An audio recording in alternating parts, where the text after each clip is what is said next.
We're going to start with the toughest question. Tell me your name and who are you? Well, my name is Prabmeet Sarkaria, and I'm your MPP-elect for Brampton South. A little bit about myself.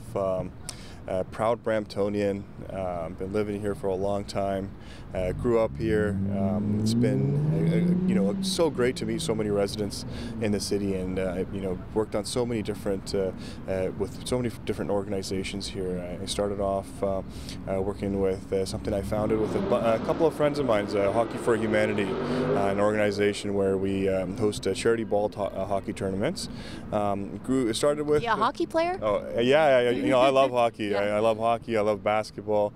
I grew up playing football as well, rugby. So anything sports-wise, I love it. And so a couple of friends got together, got an idea that we need to take some of these kids off the street, get them busy. So we started organizing ball hockey tournaments, and so we've got probably one of the largest charity ball hockey tournaments now. And every single year we donate the proceeds to a different organization or charity. And I've also worked on a neat initiative called Garma Grow, which is basically we get farmers, or we get anyone who has spare land to donate it to us, and we harvest vegetables over the summer, and then donate the produce to people in need or to food banks. And so you were doing this long before you entered politics, while you were practicing law? Yes, while I was practicing law, while I was studying law, I've always kept my I've always been connected to the grassroots, and that's the reason I really got into politics, because I felt there was a huge disconnect between Bramptonians and Queen's Park, and that they needed a strong voice, a voice that would be willing to champion issues of Brampton. So you're practicing law. How many years have you been working as a lawyer? So I was called to the bar in 2015.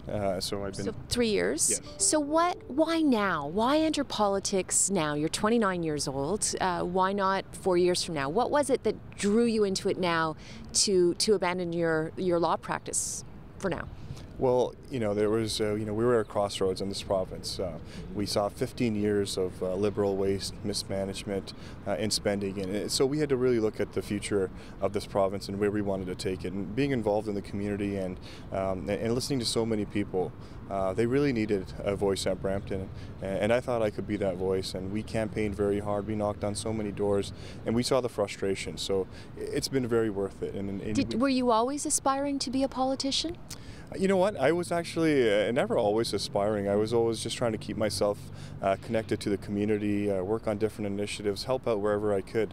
And then there was an opportunity where I was just like, we can really make a big difference here, because the government has really lost its way, and we need to make sure that we elect a government and candidates across this province that can, really work for the people that elected them.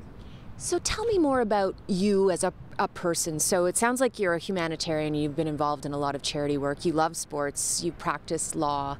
What else should we know about you? This is sort of a get-to-know-you interview, and who you are behind the politician that we're about to watch evolve.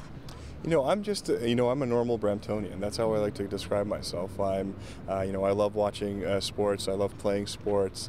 I try to keep myself as accessible as possible, and I want to kind of change the way people do politics around here. The politics about serving the people and being accessible to the people that elected you, and really listening to their concerns. In my spare time, I also, love hanging out with my wife, my beautiful wife, who has supported me all along and encouraged me every step of the way. It's been a great journey, and I look forward to continuing it with her in the next forever. You've been described to me by somebody who knows a lot about politics as someone to watch, somebody who is the future bright rising star within government. Do you see a long future? Do you have like a long-term aspiration to be a politician for the next decade, 2 decades? Well, I think I'm just very excited right now to be elected and as an MPP. And across the province, we have such a great team of so many qualified candidates, and it's the reason we've elected a majority PC government. My goal is to serve the people of Brampton South, and I want to continue serving forever, for as long as they think that I deserve to be their MPP, and I want to prove to them that I'm always going to listen to them. I'm always going to pick up their phone calls when they call me. I've tweeted tweeted out my personal cell number to all of my constituents, and I'll even tweet it out or say it right here, 416-558-0057. Well, you may regret that, you know that, right? Well, you know what? We've been elected to serve the people, and if I can't be accessible, and I don't think I'm doing my job, so I want to make sure that I reach every single Bramptonian and Brampton South and across Brampton, and really, if we lose touch with the people that elected us, then we're going to be in trouble. And I think if I can keep connected to those people, I'll be in a great position going forward. So what, in your mind, is the #1 issue? I mean, during the election campaign, we heard about taxes and gas prices and hydro and hallway medicine. What is the one thing that you would love to focus on to make a difference? I really want to focus on respecting taxpayer money. When I was knocking doors, I saw families, struggling to put food on the table. I met mothers who were working 14 hours a day, 2 shifts, and it really angers me and frustrates me when, they're paying their hard-earned money and they're sending it to Queen's Park, and they expect that money to be respected, and they expect that money to come back into their pockets, not into the insiders. And so that's what I really want to make sure that every single dollar, every single penny that goes to Queen's Park gets respected, and we put it towards the people who deserve it the most. And you're 29. There are a lot of new MPPs who are millennials. Do you think that that's going to add to the government? Do you think that will change the way the government works at Queen's Park?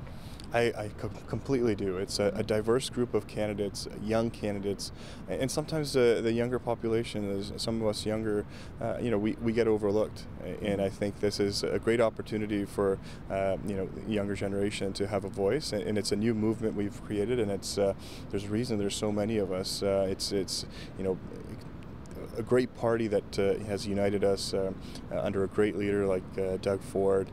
Just a common, message of change for the people, working, changing the way government is run. And so I think that's why you see so many millennials and so many young people attracted to the Ontario PC party. I'm sure it's not going to be an easy job. There are tough decisions that have to be made. There are going to have to be some cutbacks to balance the books.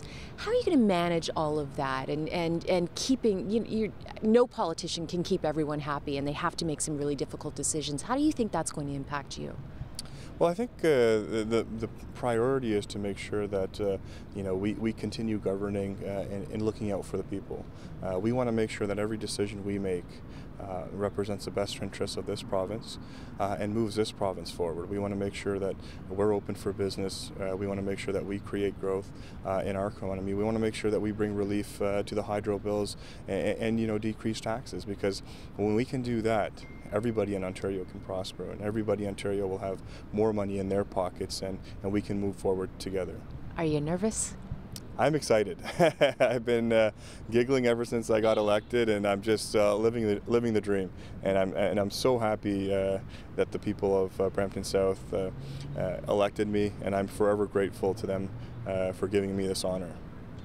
And when you look forward, 4 years from now, maybe 8 years from now, what vision do you have for yourself? I mean, everybody sort of has to have goals and what they'd like to do next now that you've reached this milestone. So what's the next goal that you will have in mind for yourself?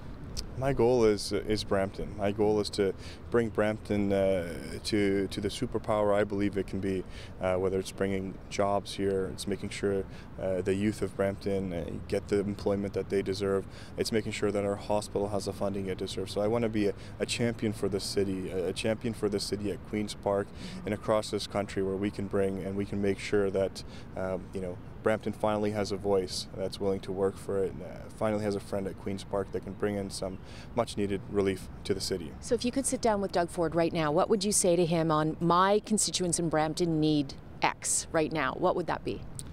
I think they need relief within their pockets, and I think our platform was very clear that they're going to deliver that, whether it's relief on the hydro bills, whether it's the tax cut for the middle-income families. I think that's really what Bramptonians are looking forward to, just having some extra money in their pocket, and I'm confident that we are going to bring that with Premier Doug Ford. Is there anything unique to Brampton that you would ask for?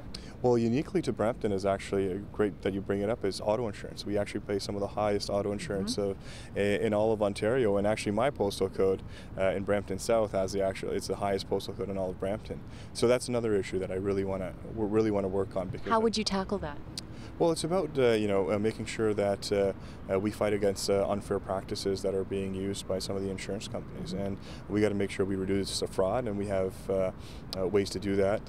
We investigate the root cause of the problem, because we know that last time Kathleen Wynne, before in 2014, promised a 15% reduction in auto insurance rates, but that didn't happen. And so we got to make sure that we find the root cause of the problem and we tackle that problem and make sure we make life more affordable for all Bramptonians. All right.